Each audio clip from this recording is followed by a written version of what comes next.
오늘도 우리의 유일한 소망 되신 예수님만을 바라보는 저희의 삶이 되기를 주님의 이름으로 축원드립니다.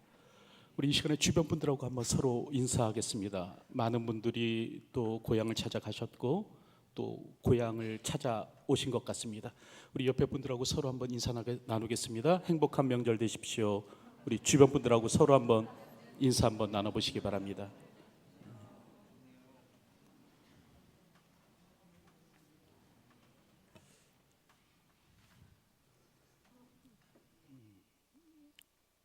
베드로전서는 박해 가운데 있는 교회를 향한 편지입니다.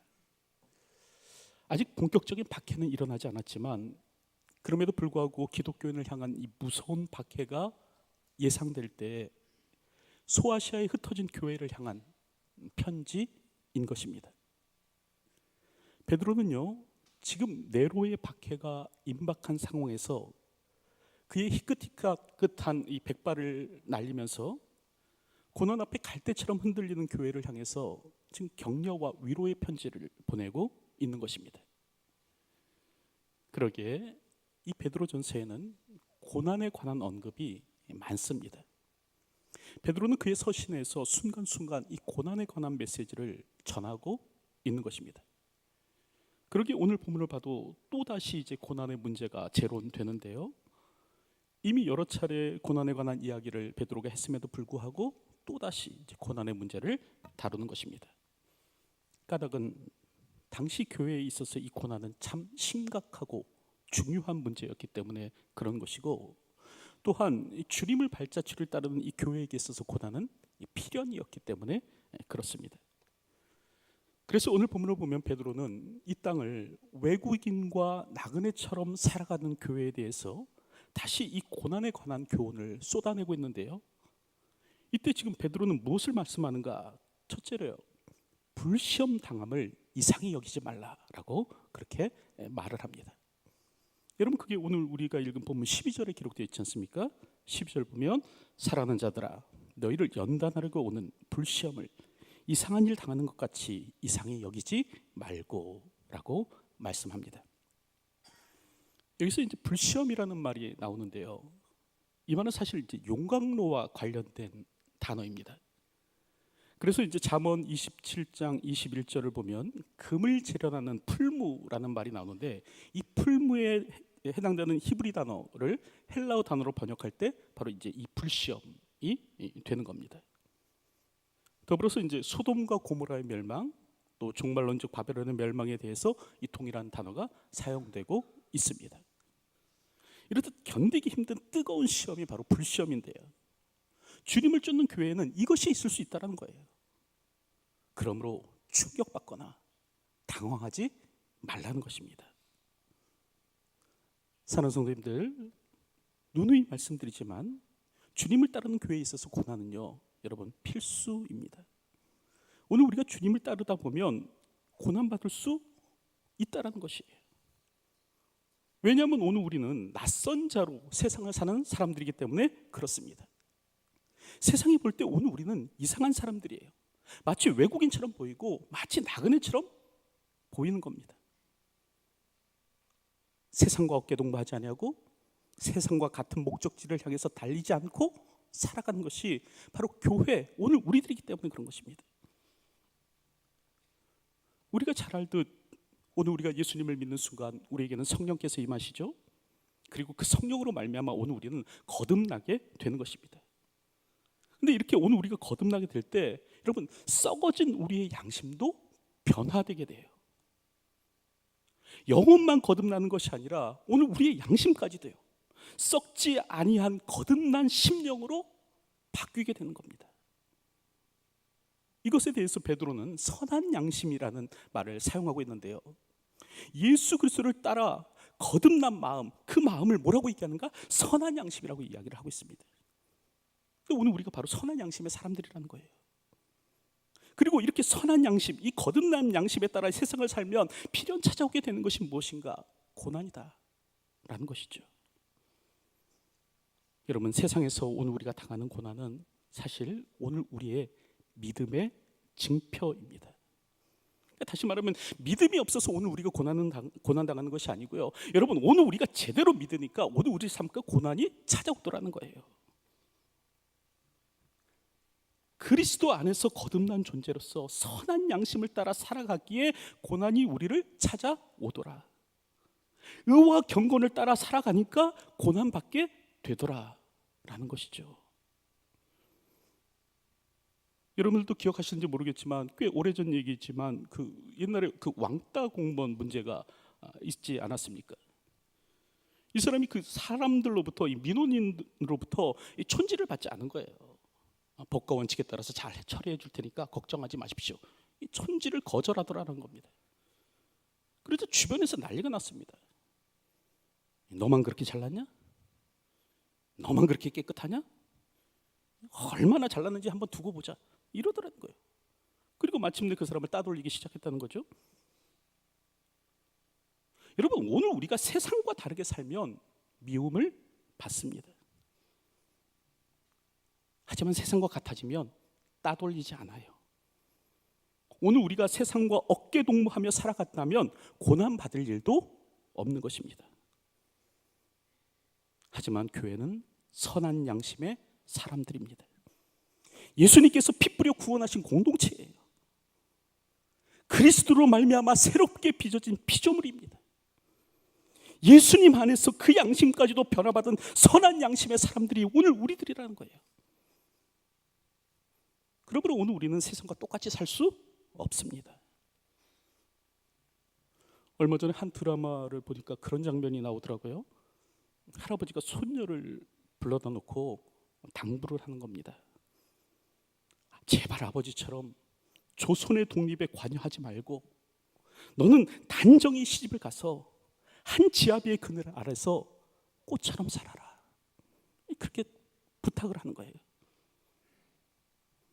여러분, 그랬을 때 그 손녀가 뭐라고 얘기하냐면 이 망해가는 조선을 두고 그저 꽃처럼 살 바에야 죽겠습니다. 그런 얘기를 하더라고요. 여러분, 오늘 우리는 꽃처럼 살기 위해서, 다시 말하면 화려한 삶을, 이 땅에서 화려한 삶을 살기 위해서 이 땅에 존재하는 자들이 아닙니다. 성도는 기꺼이 하나님 나라를 소망하는 자들이고, 교회는요 하나님 나라를 지향하는 공동체예요. 그러기에 이를 위해서 기꺼이 고난을 자처할 수 있는, 고난을 자청할 수 있는 사람들이 성도이고, 하나님 나라를 위해서라면 기꺼이 고난에도 뛰어들 수 있는 것이 바로 교회인 것입니다. 여러분, 그러기에 교회는 필연인 것이에요. 여러분, 교회가 꽃처럼 살다가는요, 화려하게 살다가는 결국 망하게 되는 겁니다. 그러므로 이 땅에서 당하는 고난을 낯설어하지 말라는 거예요. 이 땅에서 오늘 우리가 그리스도의 이름으로 고난을 당할지라도 이상히 여기지 말라는 거예요. 우리가 잘못해서 당하는 고난이 아니라는 겁니다. 잘못 믿었기에 당하는 고난이 아니라는 거예요.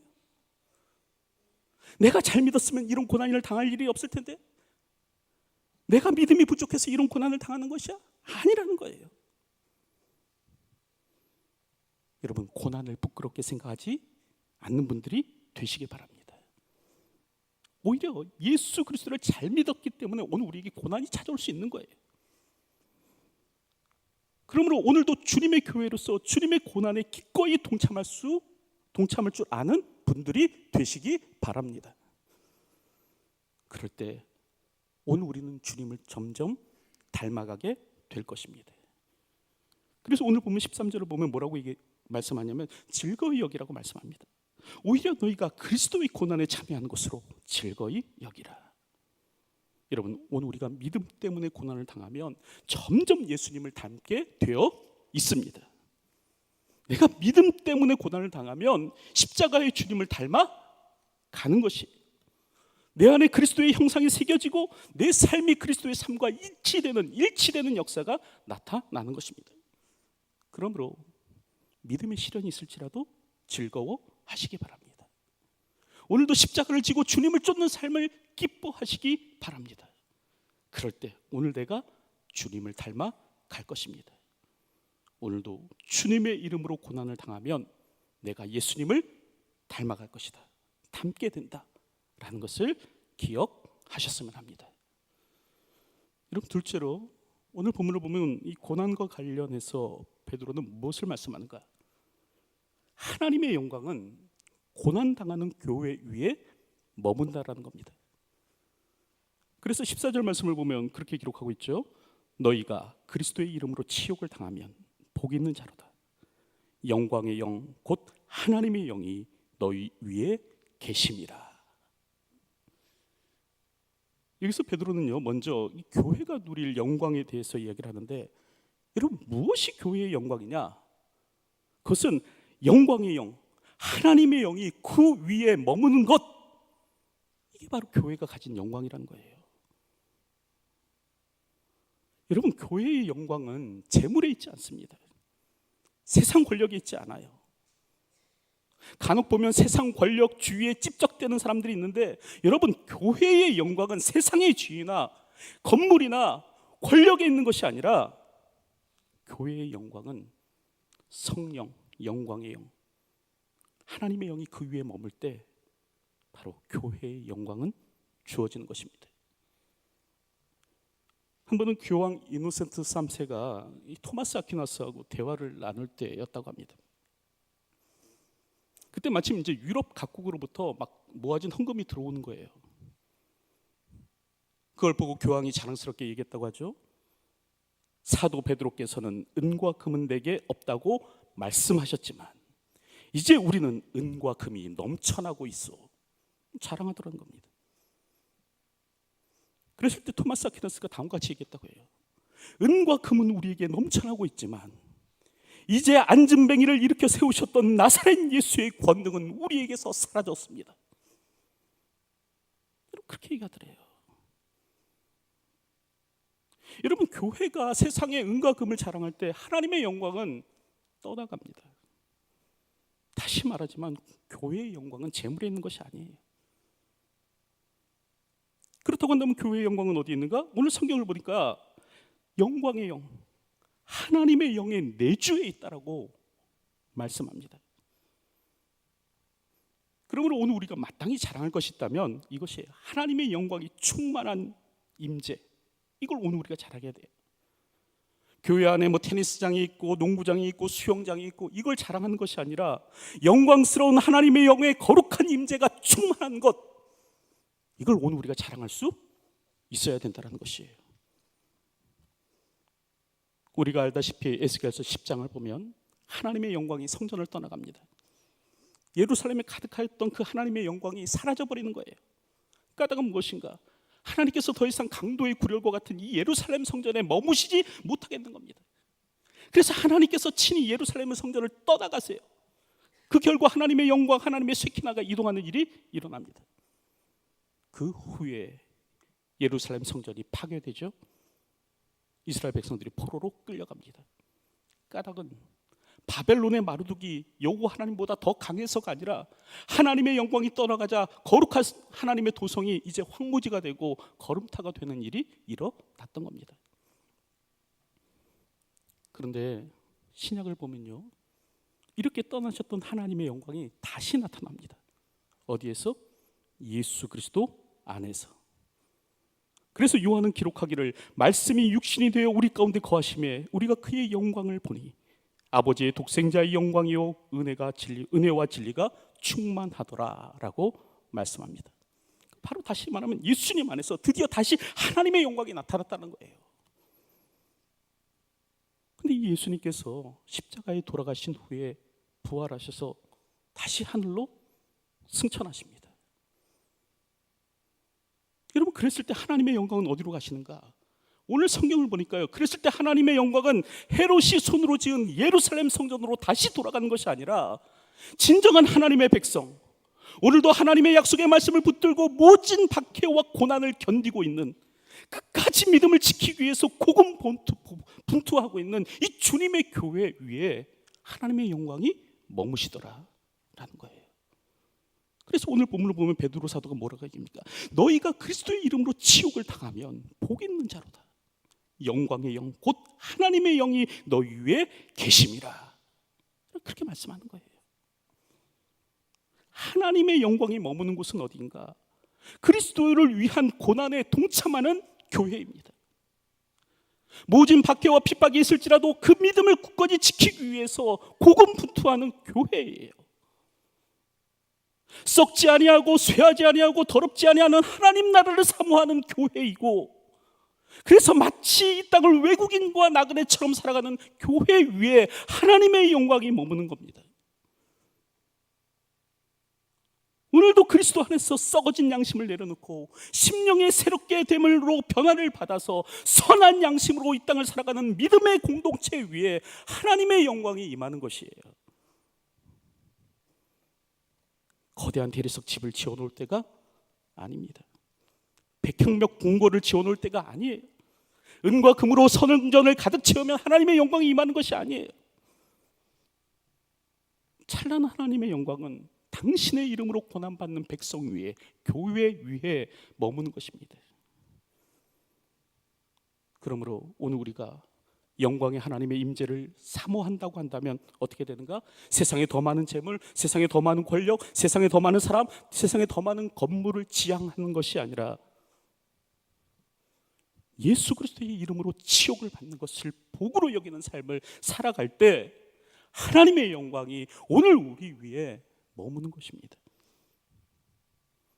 오늘도 이런 광주 지산교회가 되기를 소원합니다. 오늘도 주님의 고난에 기꺼이 동참함으로 말미암아 하나님의 영광이 머무는 이곳 이 자리가 되기를 주님의 이름으로 축원드립니다. 예배하는 모든 자마다 하나님의 크신 영광을 목도하며 오늘도 이 성령 가득히 채우시는 그 하나님의 영광을 경험하는 그런 교회가 되시길 주님의 이름으로 축원드립니다.